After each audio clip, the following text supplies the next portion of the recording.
much as they do as part of their way of being in this world and who they are as people of a religious tradition or not a religious tradition. Okay, so I have a little bit that I want to just quickly go over. My friend David Williams up there helped in orchestrating this. So today is about recognizing the importance of religious freedom and promoting the value of building relationships with those of different beliefs. We want to give you the opportunity to use your critical thinking skills to evaluate scenarios from multiple perspectives and consider what role you play in protecting this right for yourself and for others. I forgot, I got so excited about the reaction I got with my longstanding relationship with Bossum. I forgot, I'm also very grateful to my colleagues who agreed to bring their classes today. Thank you all very, very much. Whereas we, the adults, are happy and excited, this wouldn't be meaningful or have anything if we didn't have you, the students. So we are very grateful whether you're here as a volunteer, extra credit, wherever you are here, free pizza, we are happy to have you. So thank you. And we have, I think, an exciting agenda for you. So go ahead and go to our next step. I'm going to turn it over to my friend and colleague, Bossum. All right, good morning, everyone. Good morning. All right, very good. So first thing to know about me, my name is Bassam, and it actually means a smile in Arabic. So if you see me smiling a lot, don't think I'm high on crack or medication or anything like that. Just try to be a happy person. And obviously, we are living in very difficult times. So all of these leaders that you're going to meet today, they're very active in making the world a better place. And this event is the collaboration of many different organizations that you've probably never heard of in the community. Whether we're talking about the Interfaith Council of Central Florida, we have Rabbi K, who's representing that today, the Islamic Society of Central Florida, and many other Christian churches. And this is all part of the Commission on Religious Freedom. Now, I represent many different hats, as most of us are very active in the different communities. So I'm director of the Peace Institute, which focuses on interfaith dialogue and social justice, as well as director of American Islam, focusing on building better relations between different people. So we're very happy that you're here today because we're going to represent and present a very important topic that a lot of people are not well informed in, especially your new generation. So we're going to first start with a video that represents the topic we're discussing today.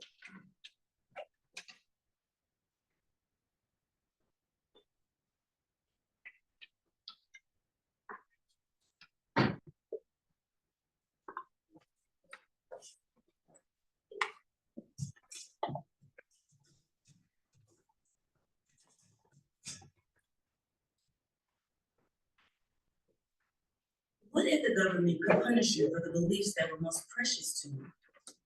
In Europe, for hundreds of years, nations fought wars over differences in religious faith.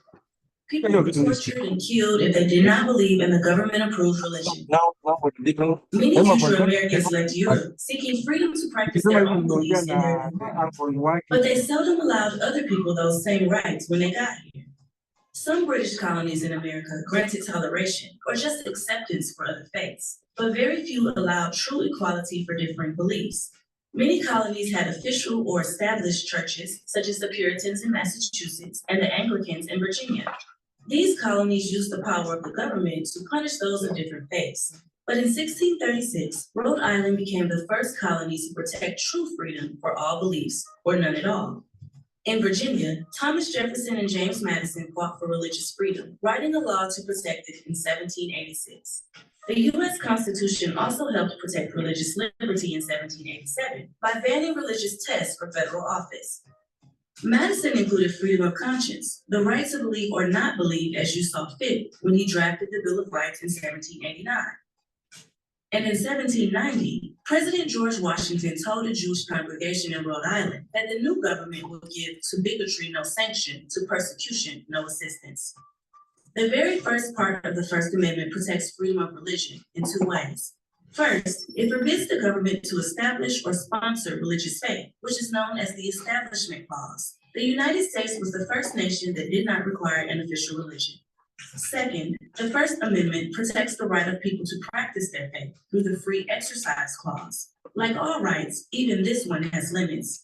For example, human sacrifice violates the law of murder, and it cannot be excused because of religion. However, the government may not pass laws that target a particular religious group. In Florida, several towns banned animal sacrifice for rituals, such as in the Santeria religion, but the Supreme Court struck the laws down for violating free exercise. The First Amendment forbids government to support or punish religious beliefs. And because of that, America is one of the most religious nations in the Western world. How might life be different for you without freedom of religion?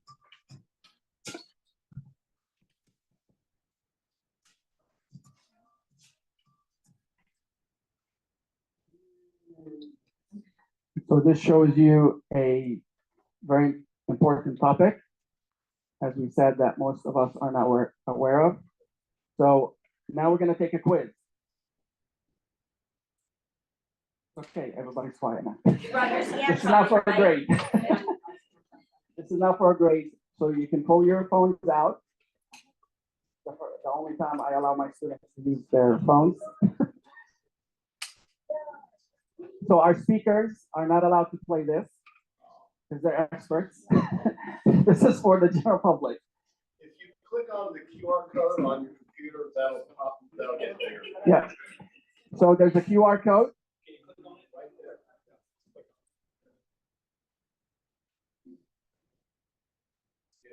Double click. Here we go. Can you click that? There you go. Okay, so you can either do the game pen, or now all of us are so lazy we have to scan everything. So you can use the QR code to make it easy on you. So we have a limit how many students. So we've reached our limit, and there'll be door prizes at the end. So make sure you answer. This is going to be based on the video that you just watched. So hopefully you were paying attention. Okay? All right, you guys ready?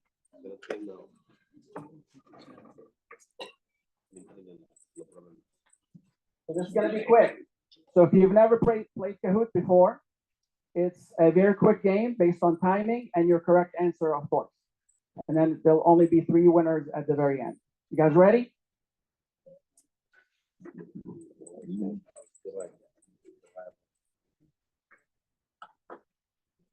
So I'll read the question again as you see it.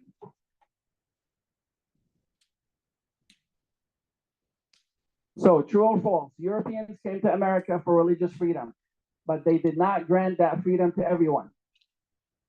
Oh, quick answer. Boom. Okay, very good. True. Correct answer.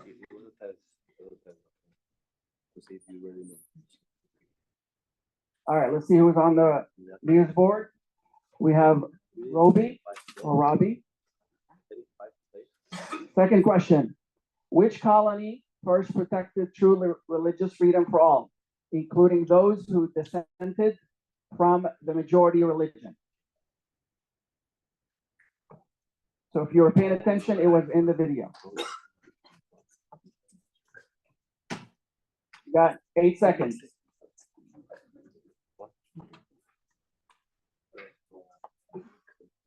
All right, very good.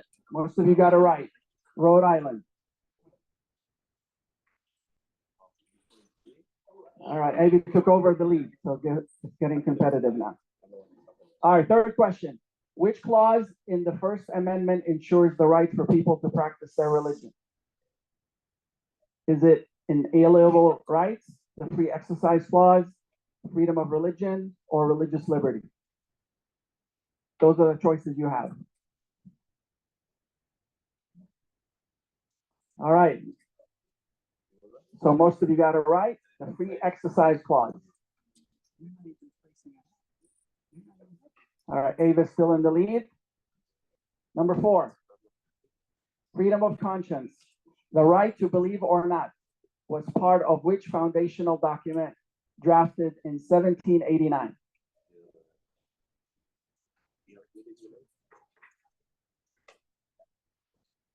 So this is the famous document.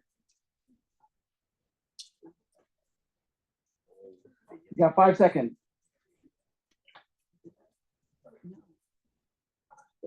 All right, very good. The Bill of Rights.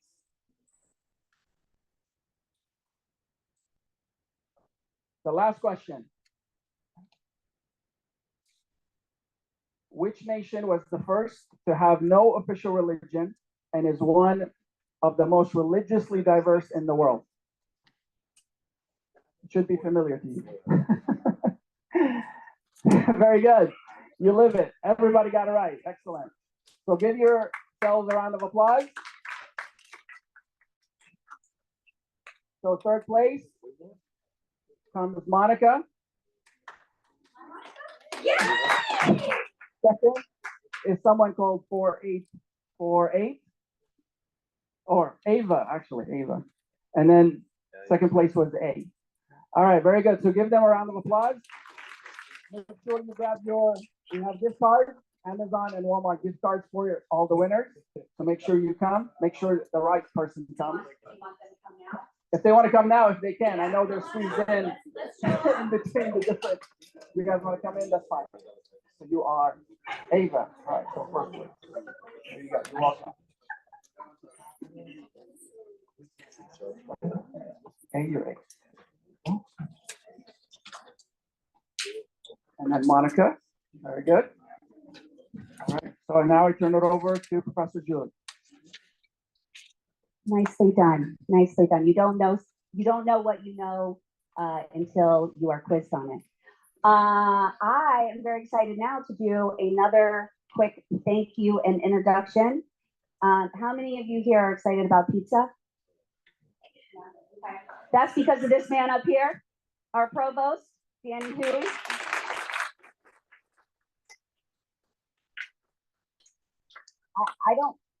He not only sanctioned the event, but he provided sustenance. So we are very, very grateful.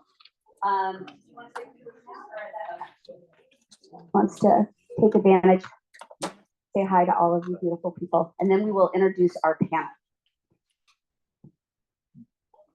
Good morning. Wow, I haven't seen a room packed like this in a long time. It is so great to be here. I just want to say thank you all for engaging with us and having honest dialogue, being in an education space that I think is really important for us to be able to have conversations, not always agree, but also agree to be respectful and to understand how the world works. And I think it's our responsibility as educators to provide those spaces for those types of conversations and dialogue. So I want to thank you all, students. I love students. I love what I do. I'm excited to see you in the place. I'm excited to hear from our panelists. And so thank you for being here. And thank you to Professor M for her work. So let's give her a round of applause, please. I just hope that you guys are ready to learn and be enlightened. So thank you so much. And enjoy the pizza.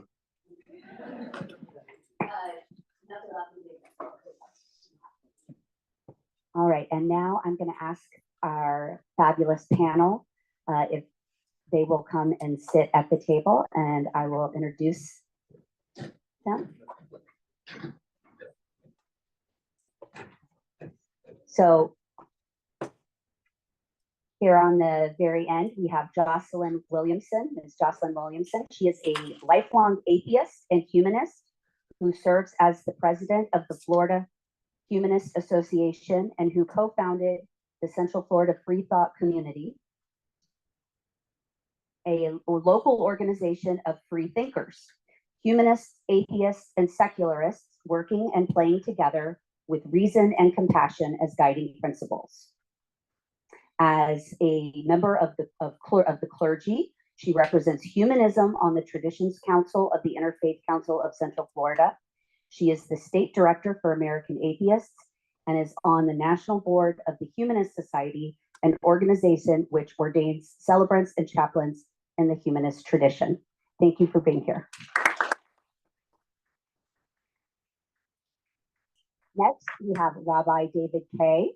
From 2004 to 2021, Rabbi Kay served Congregation Ohev Shalom in Orlando.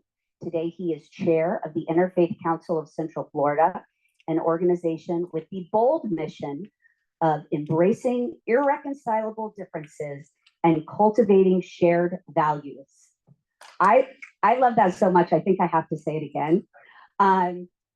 Embracing irreconcilable differences and cultivating shared values, revealing our best selves as individuals and as a community.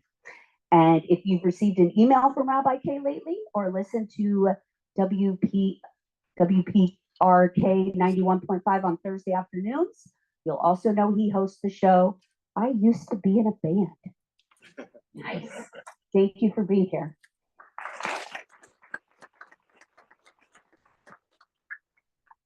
Then we have another person who has been to my classroom many, many times over the years. Thank you. Imam Mohammed Musri. Since 1993, he has been the president of the Islamic Society of Central Florida, a Muslim community organization operating 10 mosques in Central Florida. Imam Musri is an advisor on Islam and Muslims to various agencies of the U.S. government. He is president of the Peace Institute, one of our sponsors today. That organization conducts outreach programs and services and partners with religious, government, civic, academic, and business organizations to promote peace, justice, and respect among all. Thank you.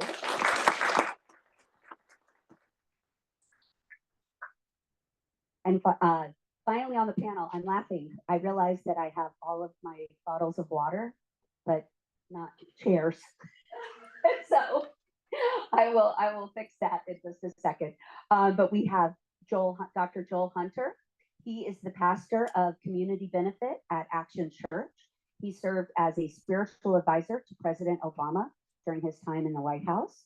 Dr. Hunter is chair of the Central Florida Pledge Campaign, a call to not only to unify the community, but as a call to action for Central Floridians that seeks to create a safe and inclusive community for all. His 1 minute, let's go help somebody, daily devotionals can be heard worldwide on Z88 radio. And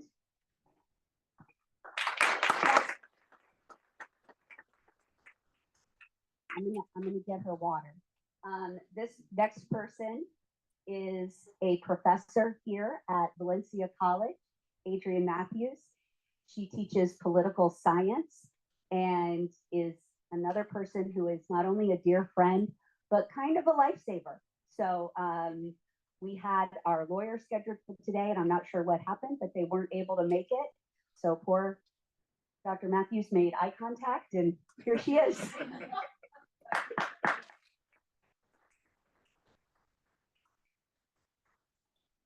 Hi, everyone. Yeah, that's why I'm dressed like this. I thought I was doing some voter information tabling outside to preparing for the heat, but I'm in here with all of you folks, which I'm excited to be here.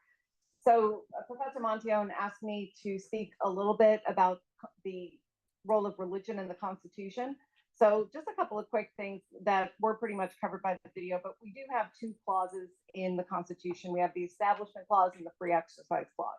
So the Establishment Clause was put in place to prevent government from passing any laws respecting the establishment of religion. How we interpret that, though, is pretty difficult, because does that just mean that government cannot establish a church, an official church, or does it mean that we can't have any mixing of government and religion at all? Can you guys think of any examples of where you might see some mixing of government and religion? Yes. Gay marriage. Can you expand on that a little bit? I feel like most people who tried to go against it back in like 2015 were just because of religious reasons. Good. Not on a moral basis. So not directly with religion, but perhaps the motivation to have, yes, perfect. Good answer. Anyone else? Yeah. Well, you guys are jumping right in. I was looking for like, in God we trust on the money. That was kind of where I was going, or swearing in on the Bible. But you're exactly right. There are a lot of things that we see, and it's these things that get kind of in the gray area that we don't know if there's a complete bar between the two. I think one state has just passed a law, I think it might have been Oklahoma, where the 10 Commandments need to be displayed in public schools, right? So that'll get challenged, and then it's always up to the court to decide whether or not they're going to uphold the law or whether or not it violates the First Amendment. Something else interesting about the First Amendment, originally it only applied to the federal government. So states could have religious clauses, and many did. For example, in North Carolina, you would have to profess a belief in Jesus Christ in order to hold office in the state. And that was in place until the 1940s. So our understanding of the Constitution changes over time, and religion is certainly one of those areas. The other thing I wanted to touch on quickly was in the video, they talked about striking down a law that banned a religious group from sacrificing animals. Why do you think they did that? Is it bad to sacrifice animals? Did anyone go to Chick-fil-A this morning? Right, so we kill animals all the time, sadly, and I am a big animal lover, and I eat the occasional meat as well. Sometimes I know it's horrible, it causes me great stress, but what the government can't do is target a particular religion and say that they can't sacrifice animals. So the city of Miami was welcome to create some anti-animal cruelty laws, but not go so far as to single out a group of people and say, you can't do this. The last thing that I want to leave you with regards to the role that religion has played, the video also talked about how the United States is one of the most religious countries. In general, we see when the GDP or the gross domestic product of a country goes up, the level of religiosity goes down. But we haven't seen that in the United States. We still have a high level of religiosity and a high GDP. So we know that religious freedom is being protected. We have a lot of rights in this country. And even though, as you guys mentioned in the Kahoot, not everyone was able to practice their religion. So a lot of people who were part of the forced migration from Africa had to leave their traditions and their religions behind and weren't able to practice them here. Religion has been on the forefront of things like abolishing slavery and, of course, the civil rights movement to end segregation in the South. Most famously, Dr. Martin Luther King Jr., who was a reverend himself. So the Black church had always played an important role in terms of ending some of the unjust laws that we see. And I think that's pretty much about it that I wanted to touch on. I hope that was a little bit of interest. I'm not a lawyer, don't pretend to be one, but hopefully I can talk a little bit about the First Amendment. So thank you guys for your attention. We wanted a political science professor first, so the lawyer was just backup. Thank you so much. All right, now we are going to start with questions for our panelists. And if you want to say a few things about religious freedom before you begin answering the questions, they're pretty open-ended. So,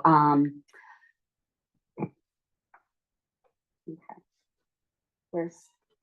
So I want to know, what are the social and political advantages of preventing an establishment of religion?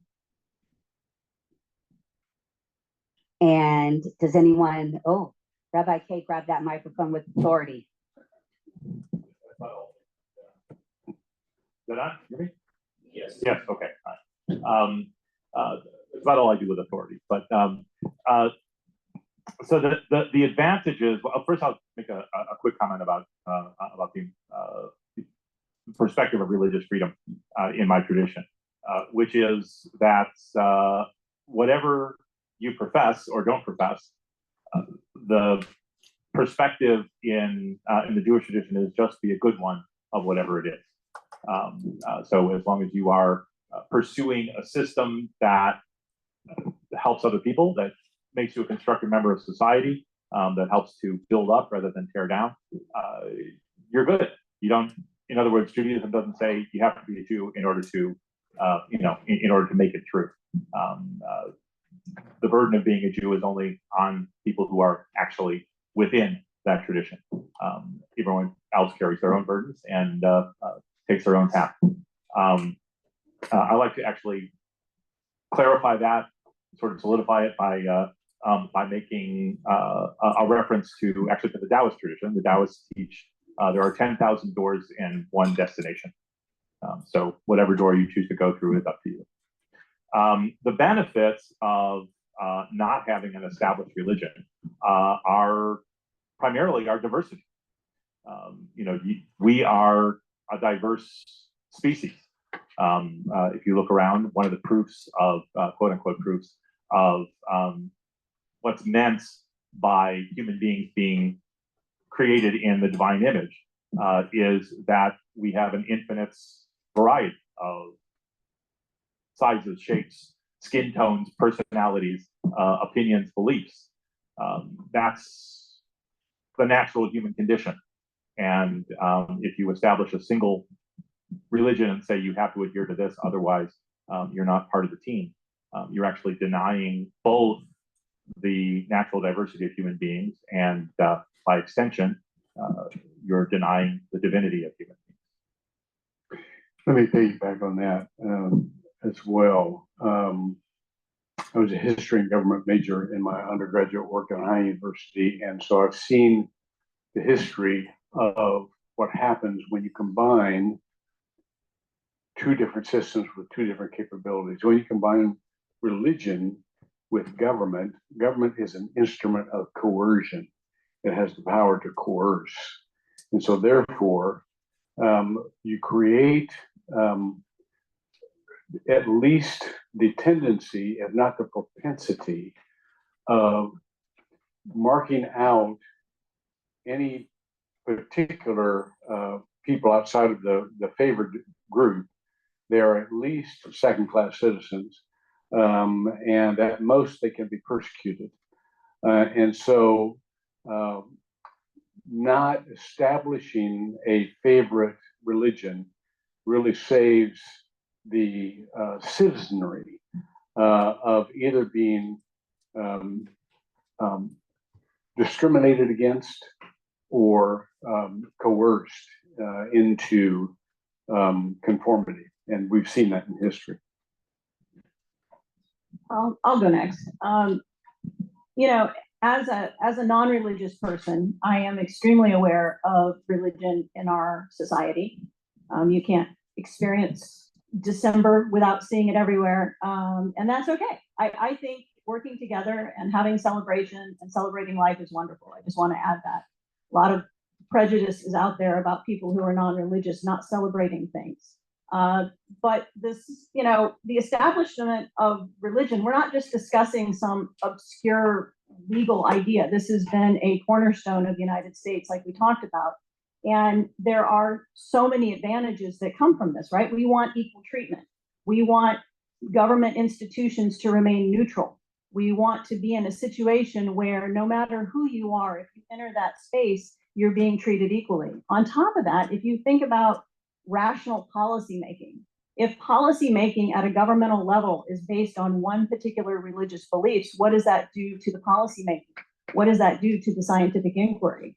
And so by remaining neutral, we end up with a better country overall. We want freedom for everyone to experience their life how they want to live it, but they should not be imposing one particular viewpoint on another, in my opinion.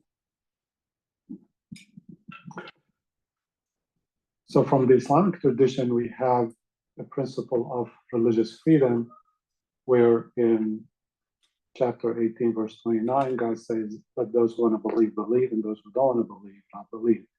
So it's okay with God, who is the sovereign, who created all of us, and he gives us the choice to believe or not to believe. But once humans come in the form of a government as a coercive instrument, the person who is leading the government or the group leading the government, they want people to agree with their views of whatever religion they have. And that automatically is going to create multiple classes, as we see all over the world. In any country that has a religion as established by the state, defining this is the religion of the state.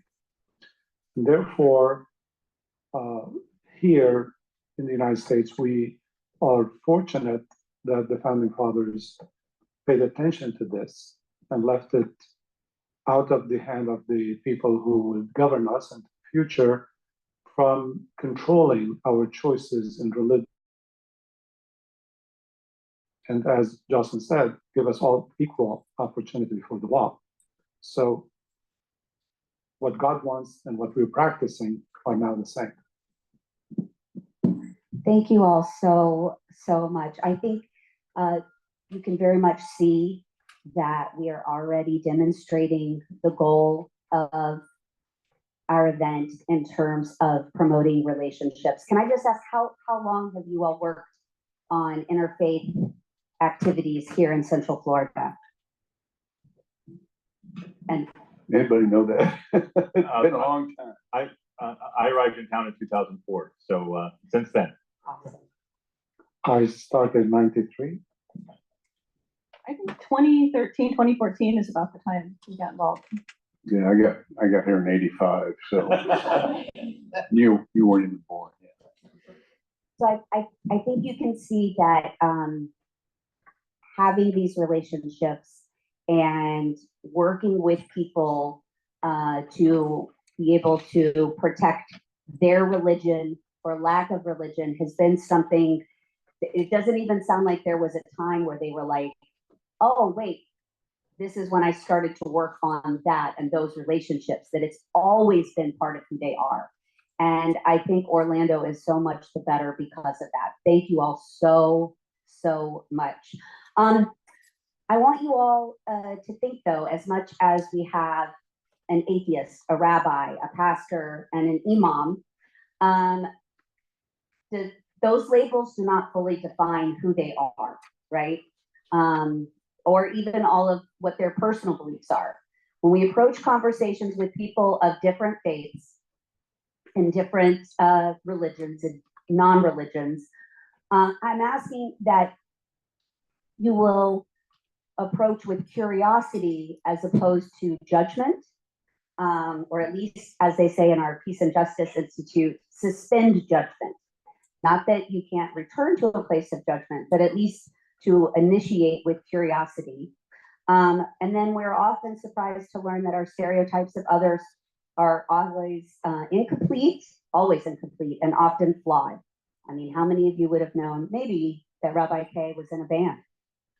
So listen, approach with curiosity, you'll never be disappointed. Okay, our next question.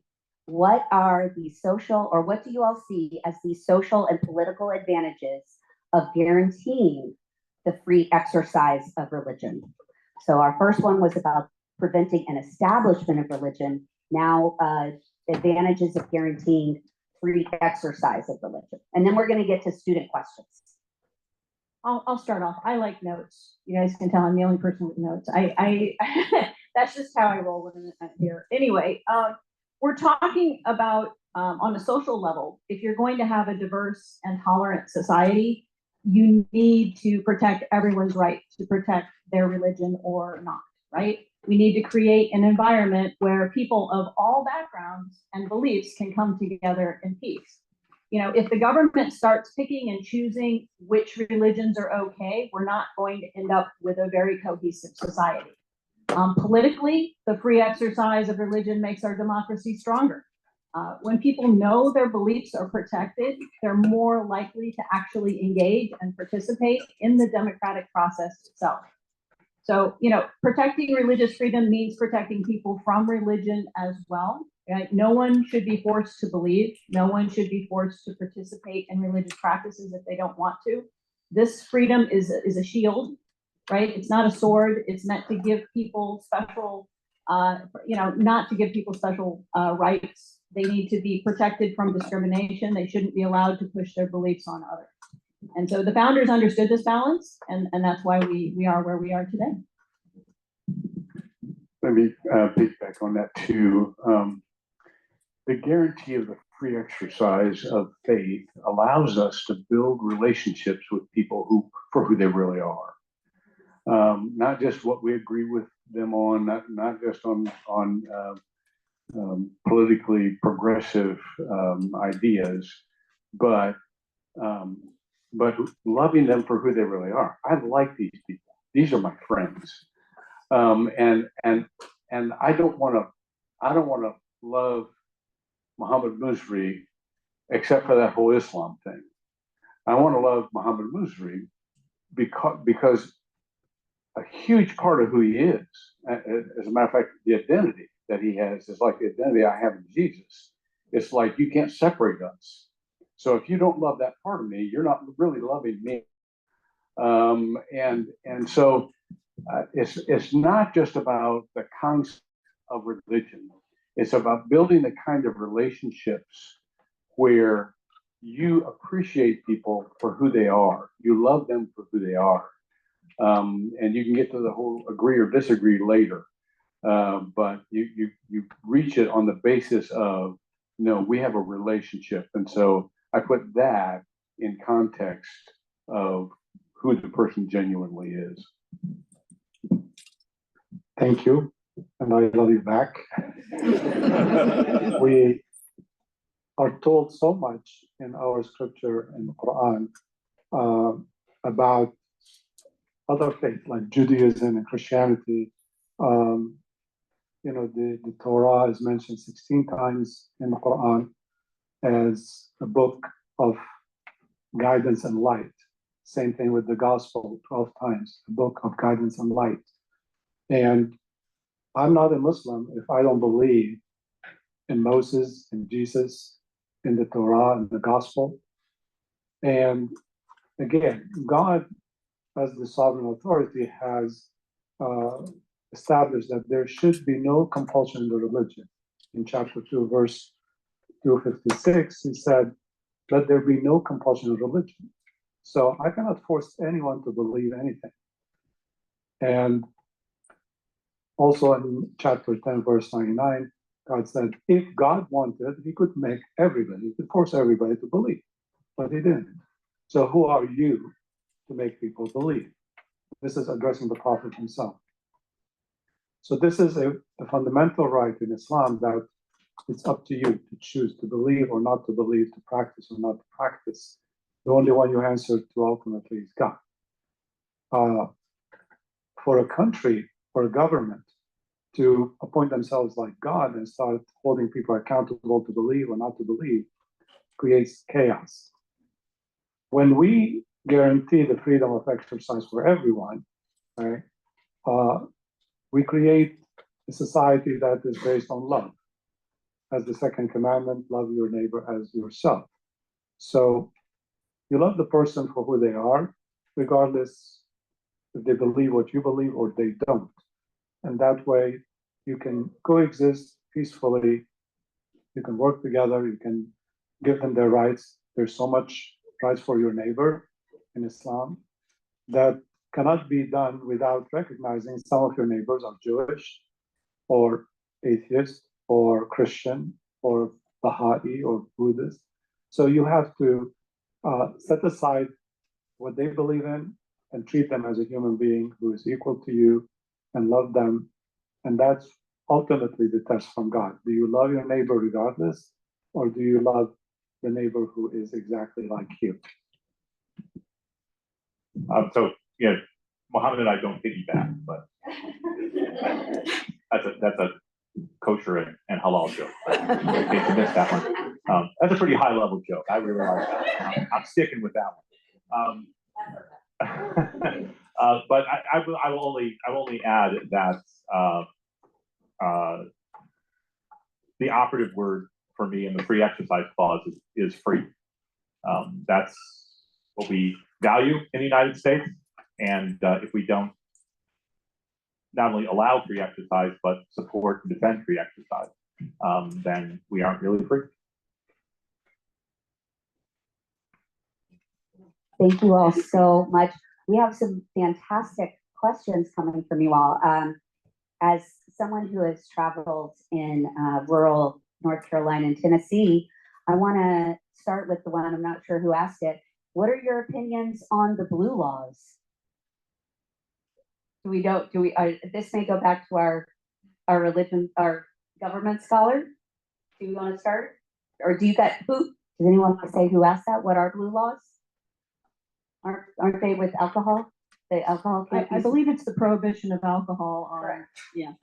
Yeah, is that, I mean, certainly different religions have different approaches to alcohol. So I think it's an interesting question in terms of where is that line in terms.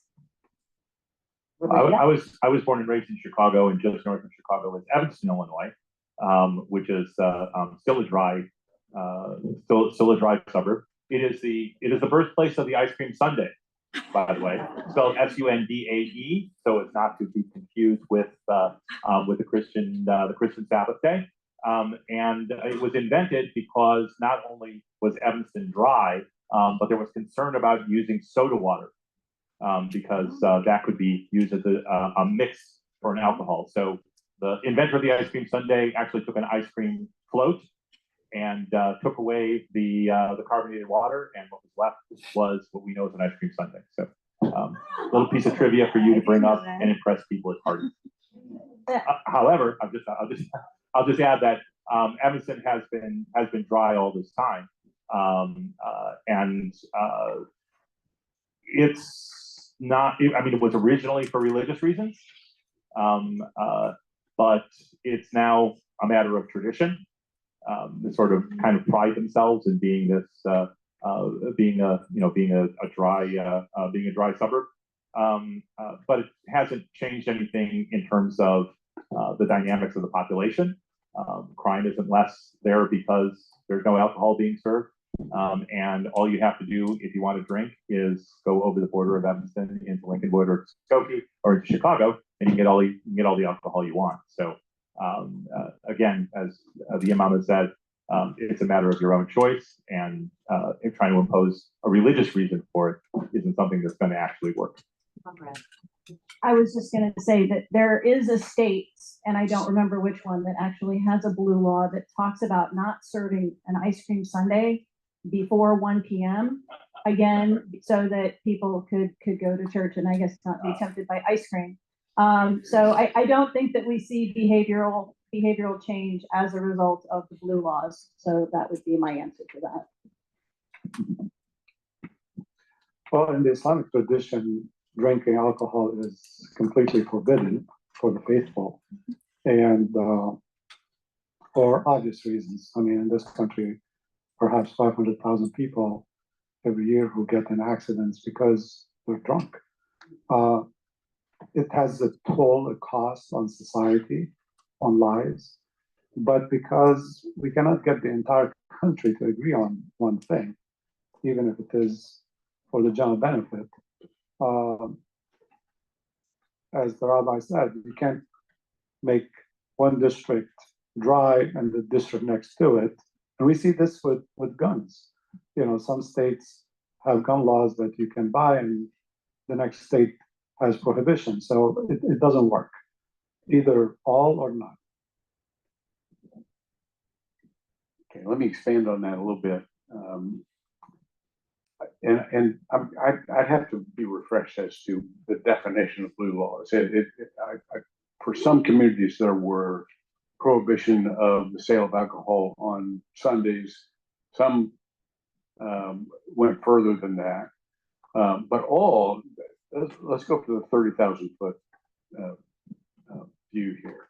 First of all, we have to understand that whereas everybody says you can't legislate morality, all law is an attempt at legislative morality, right from wrong, or safety of citizens and so on and so forth. So let's make sure that we understand the big picture here.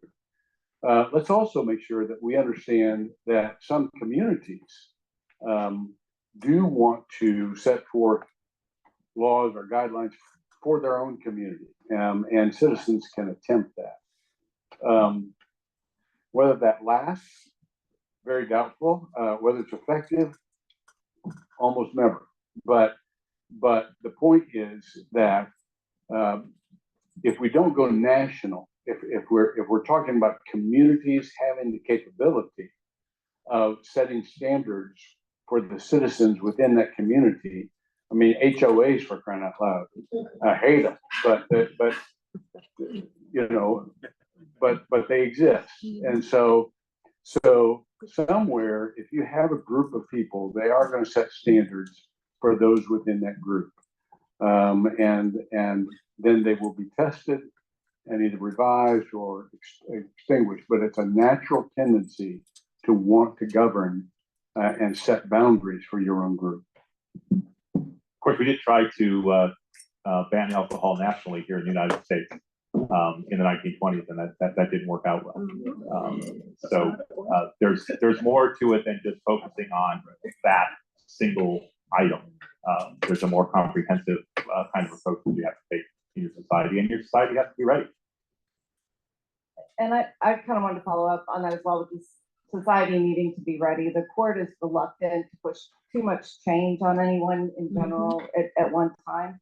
Usually what they look at is, does the law have a secular purpose? So meaning a purpose that's not religious. Do we all take Christmas off from classes at Valencia? Right? And it's a Christian holiday, but we will not meet for classes. In fact, some of us will have 3 or 4 weeks to be off and wouldn't want to trade that back in. The secular purpose for Christmas would be that we meet with family, that we get a time for rest, a time for reflection, a time for good food and gathering. Businesses can make money because people are buying gifts. So Christmas gets to be recognized, even though it's a Christian holiday, because of the fact that it does serve that secular purpose of gathering. I appreciate you all so much. As a professor of religious studies, the idea of tradition and culture being part of beliefs is an interesting intersectionality. Thank you. Another question from one of our audience members. If religion is prosecuting your rights, in parentheses, gay rights, abortion, etc., how is it fair for you to respect their religion, but they don't respect your rights?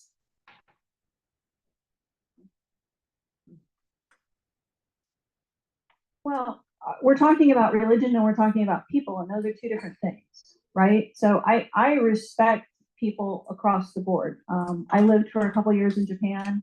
I lived for a few years in the Turkish Republic of Northern Cyprus, which is a Muslim country. And I love and respect all people, but religion and if it comes to take away rights that I particularly believe in, then at that point, I think you have to stand up. So it's a matter of, are you respecting the people or which you're interacting with, or are you talking about speaking up for your rights on a governmental level?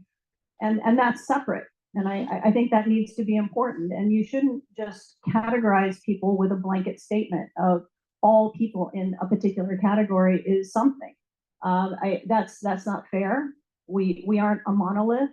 And if you get 100 people in a room, they're going to break up into different factions. And that's true for religions. It's true for all sorts of groups. So I would say just take that grace, you know, that peace in your heart, and realize that each person is carrying their own journey, and to be gentle with them.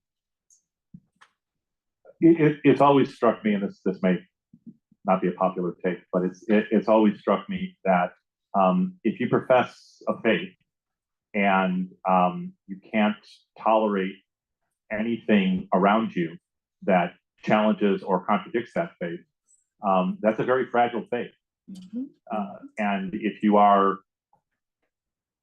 solid and strong in your own belief, then whatever else is happening around you may be objectionable, and it may be something that you want to work towards changing.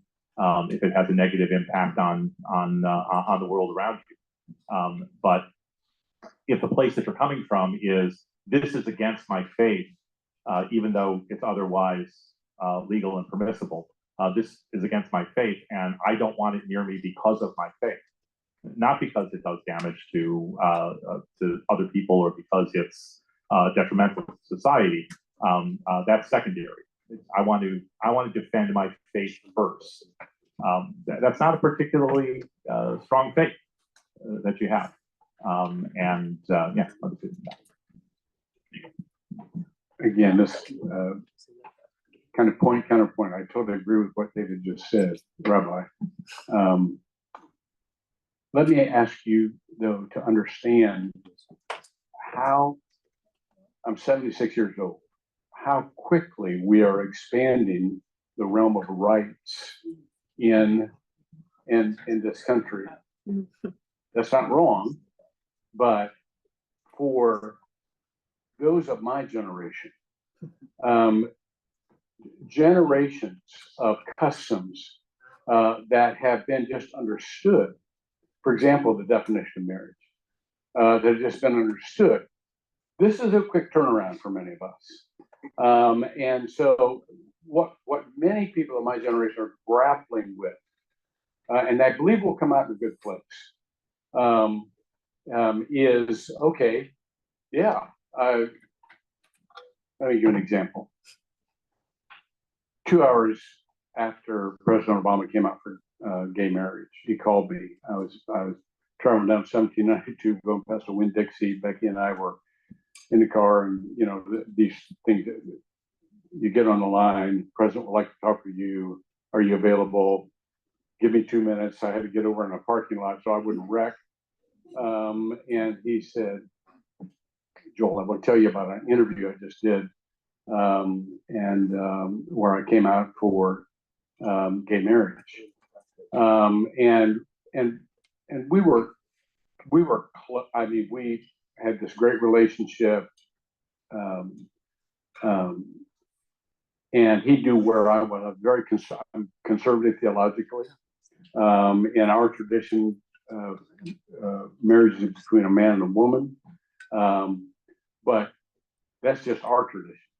And so my first response to him was, well, Mr. President, I don't see that in Scripture. And he said, I know, but let me tell you why I did this. And he proceeded to give me, and this is who this guy is, he's a wonderful man. He said, in the first place, I got to think of all the citizens of the United States. I'm not just the president for the Christians. This is all people, equal rights. But in the second place, and again, this is who this guy is. He said, every day I pass this young man in the West Wing. He's a wonderful young man. He's in a committed relationship with someone of the same sex. And he says, it breaks my heart that he won't be able to have what we have. And I thought, golly, that's just so profound. And he went on to say, I'm not trying to redefine religious definition of marriage here. I'm just talking about civil rights. And he was absolutely correct. And I went to my congregation the next weekend and just say, now don't overreact to this. This just makes sense, both on a rights level and on a compassionate level. Having said that, though, a lot of people are just having trouble changing. Change is troublesome. Good change is troublesome. It's because it's change. And so we need to extend grace and not assign personal persecution to those people who do not believe like we believe. I am, one of my best friends now is a gay pastor. And she, you know, she's such a close friend. And I would not want her not to be married to her spouse, you know, but that's a relationship thing. And so you gotta cut kind of a broader picture of things. I just want to chime in on that. That brings up a really good point. That's why you need to be friends and spend time getting to know people that are different than yourself. Because the way things change is because we get to know each other and we start to see each other as something other than other, right? They become a real person. From the Islamic perspective, you know, we have to separate between the principles that I believe and practice, which to me, they don't have to change. Society is changing constantly, and I have to keep moving the goalpost and say, well, yesterday, gay marriage in Islam was illegal, and today it becomes legal. Now, our laws or our religious laws don't change, will never change. They're fixed. I cannot change them. There is no council of imams in the world that can change any of these laws. And the expectation of some folks that, we have to move with the times and we have to, as a faith, accept these changes, say that's too much of an expectation. You're trampling my rights to believe what I believe and to practice what I practice. But for me to accept who you are for you, that's your right on me. So I'm not stopping you from, if you want to be gay or you want to be married to someone of the same sex, that's fine. That's the civil rights that you have in this country, but you cannot impose that on me. And there are many laws in this country that are legal, but in Islam they're not. Like we talked about alcohol, just because it's legal, I don't have to practice it, and no one should say your faith should get with the times and change the laws in Islam and make it legal for Muslims to drink alcohol. Okay, so there are, and that's back to the freedom of exercise. As long as I exercise my faith my way, you can exercise your faith or no faith your way, and we are fine. We're friends. Thank you. The religious studies, also humanities professor, I'm very taken by this question. Do the foundational documents presuppose at least a theistic worldview? In the quote, we hold these truths to be self-evident. By the way, if you want a fist bump when your question is read, I totally get that. So, whoever said that, nice. So again, I guess it's sort of your interpretation. Does the line, we hold these truths to be self-evident? And this might be one actually that we'll start with Professor Matthews. Does that presuppose a theistic worldview?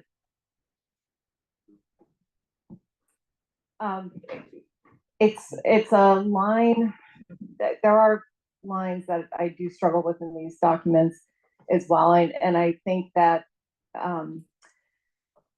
I think it doesn't presuppose a theistic worldview, but I do know that most of the founders did envision that to some extent. And Thomas Jefferson, who's the primary author of the Declaration of Independence himself, was he was agnostic or a deist. I'm sorry, he was a deist. So he believed there was some creator, but then kind of, we got to do our own thing while we were here. And the man thought enough of himself to write his own Bible. So, go with that with what you will.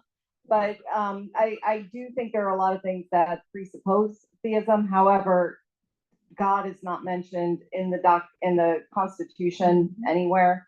So they have also made an effort to make sure that it was open to all different religions that they decided to recognize at that particular time. And even though some were excluded, it does set the premise for other religions and people of no faith to also be able to be recognized also. I think we also need to keep in mind, that document continues by saying we are endowed by our creator with a capital C with certain unalienable rights. But that document, the Declaration of Independence, is, as Professor pointed out, is different than the Constitution. We think of that as a foundational document, but what it really is a list of grievances against the king. It's the reason why independence is being declared. Remember that the King of England was also the head of Church of England. So there was a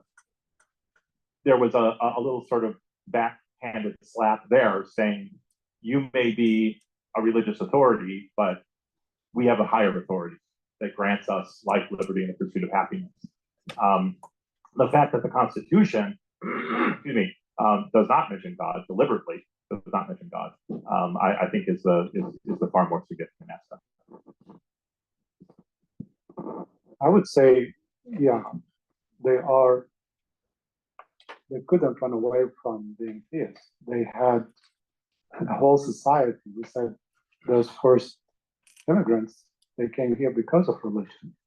So taking yourself back to their time, obviously God was in everything they thought about. and Thomas Jefferson had a copy of the Quran. He read the Quran, and he had the Bible. So I mean, he had the library, which now is the Library of Congress. So we cannot say these folks did not know religion or did not base on religion.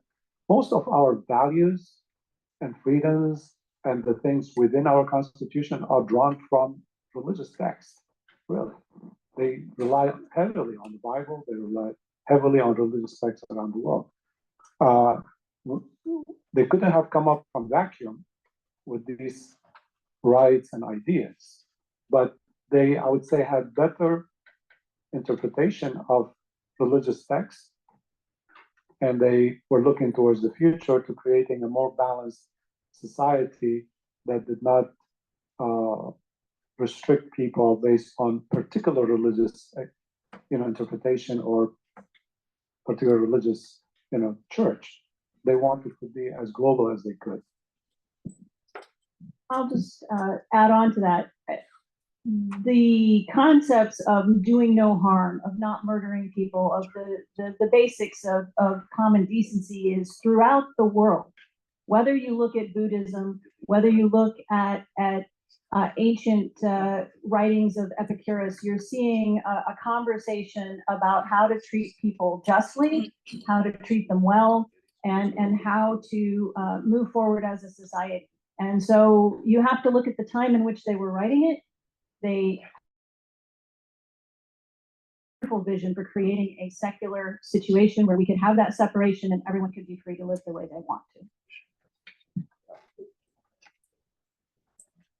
There's so many good questions. Thank you all.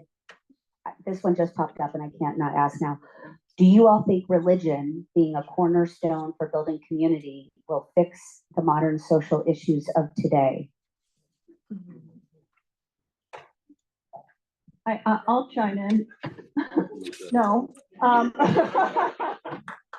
don't mean that in a negative way. First of all, I want to say I believe strongly in community, and if you find it in your faith tradition, then that is wonderful. But I think community is a human need, and I think that we are desiring it in so many different forms. That's something that I started getting involved.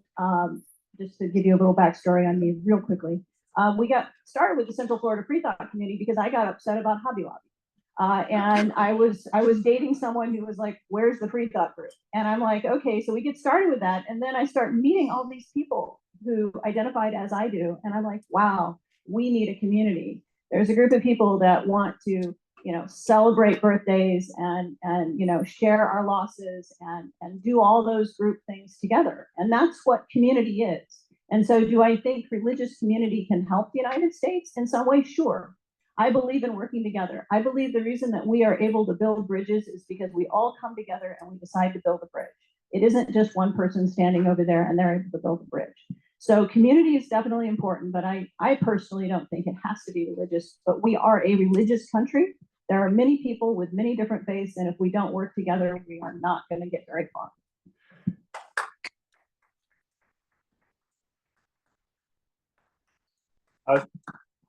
So in 1956, there was a gathering of religious leaders and theologians from around the world, from many, many different perspectives and many different traditions. And they were discussing, among other things, but the main focus was the role or the lack of action of faith traditions during the Nazi regime. And the total of some 11 million people who perished under the Nazi death machine, 6 million of them being Jews. And one at a time, most of these folks got up and said, we didn't do what we should have done. We have to learn for the future. We have to move forward. This is a dark mark on our history, et cetera, et cetera. There's a French Jewish philosopher by the name of Emmanuel Levinas, who then got up and said, no, this happened because all of y'all didn't do what you say you believe. If you had acted according to your principles, something like this could never happen in the world. So there are justifiable criticisms of religious institutions. I'm not going to say religion. I'm going to say religious institutions, because that's the people who are making the decisions on how these principles are being applied in the real world. I've had this conversation a number of times, is that religion is the problem in the world. John Stewart said that religion has given deep comfort to millions of people in a world torn apart by religion, and he's not wrong. But I make the counter argument that if you made religion go away, there would be something else that would take its place, probably politics, that would create the same kind of things, and the same kind of terrible things would be done in the name of politics, or in the name of something else, philosophy, whatever, that are sometimes done in the name of religion. So that's where I go with it. It's about the people and the way that they express themselves. And if we did indeed live the credos, whatever they happen to be, whether they're religious or otherwise, if we did indeed live the credos that we preach, then yes, we could solve a lot of problems.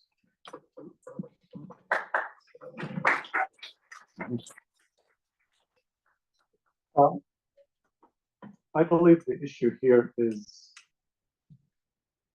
what we are missing is we are all human beings. We have a spiritual side. It's not just our physical bodies that we need, the food and the water and the entertainment, all of that. But all of us have hearts, and we have spirits that need guidance and direction. We need love. We need the emotional support that I see it fading in society today. 130,000 people take their lives every year in this country. Why? How can we save them? These people are empty on the inside. And if you take God out of the equation, if you don't believe in God at all, and if you start relying on society to provide this service and that service, and the government will fulfill all these services, you may still be unhappy individual. You may still have this emptiness and void inside. And until you experience the love of God and you have this fulfillment on the inside, there is really no society. A lot of the compassion that's done by churches and synagogues and mosques and so on is done for the love of God. It's not for expectation. I know my friend Joel for many years, and he has served this community with passion, with no expectation for anything in return. Okay, driven by his faith, by his love of God, and that love translates to loving his neighbors and his community and so on. That's what we do every day in our lives. As Muslims, this is what drives us. So if I don't love you for the sake of God, then it's all transactional. I'm going to do this if you give me that. But to build a cohesive, strong community, I have to love you for God.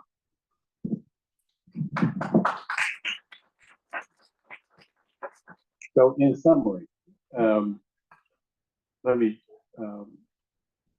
be the opposite of my friend Jocelyn with a qualified yes. And the qualified comes with Rabbi David's admonition that genuinely exercised faith when it comes to loving your neighbors, you love yourself, really is the answer long term to building a healthy community and a healthy country. I so agree. I don't know if it's correct to amen Muslims or not, but I want to amen because there's two really important factors here. We call it Ameen. What's Ameen? Ameen. Okay, good. See, you learn something every day. Ameen. There's two really critical factors here that we all badly need and that our country badly needs. One is a sense of transcendence. There's something more important than what we're going through, and therefore there's hope, and there's a meaning and a purpose in what we're going through, even if it's just to learn from our pain how to help others. So that's in the realm of belief and values and so on and so forth. But the other one is that we are, and I said this to Senator Obama when he was considering running. I said, you realize the greatest untapped resource we have in this country to address social ills is faith communities and people who are banded together because of their values that want to volunteer and help other people, and they just don't know how. And so there's a very practical aspect to the cures of what ails us, so to speak, when it comes to people of faith and their natural inclination to want to focus on others. Thank you. So a couple things. We have a video that's 1 minute, 17 seconds, and we really want you to see that. And then we'll have a list of resources. I also want to present all of our speakers with a picture frame, and we're going to do a group photo afterwards. So we're so grateful for all of you. And again, thank you all for your fantastic questions. So 1 minute, 17 seconds, go. With more than 7 billion people, there are many religions. And while most people live among others like themselves, some don't. They often move and find themselves in the minority. They worship differently. They dress differently. They even eat different kinds of food. Sometimes there's trouble. Wouldn't life be lots better if we all let others practice their faith? Here are 4 ways that we can help everybody enjoy freedom of religion. First, stand up for the rights of minority religious groups to practice their religion free of persecution and criticism. Second, respectful and generous with those who choose to speak openly about their beliefs, including those who don't belong to a religion. Third, respect the desire of religious people to meet and pray and worship together, regardless of when or where they meet. Fourth, go out of your way to befriend those whose clothing or other traditions might differ from yours. Yes, it's a big world, isn't it? Big enough for everyone to enjoy religious freedom. More ideas about our rights from the Geneva Office of Human Rights Education. You all have homework. Again, thank you all so much for coming. Thank you for being a part of this event. We will be honored if we can have you all back for another type of occasion. Eat, drink, and be merry in the atrium. Come up to the front if you have specific questions and your question wasn't able to. In here. Register, vote all the way down the ballot. Oh, actually here, there's a table that Professor Matthews can tell you about. Yeah, we're right out front by the door here. We can help you check your voter registration, find out where you need to go vote, and get you any other information that you need. And you can get a free bookmark. And please scan these resources before you go. Thank you.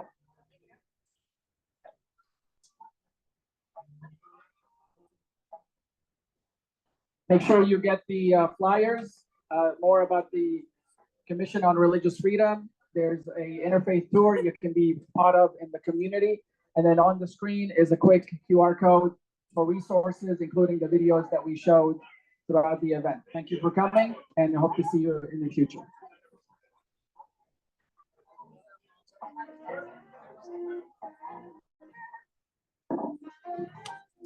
Oh.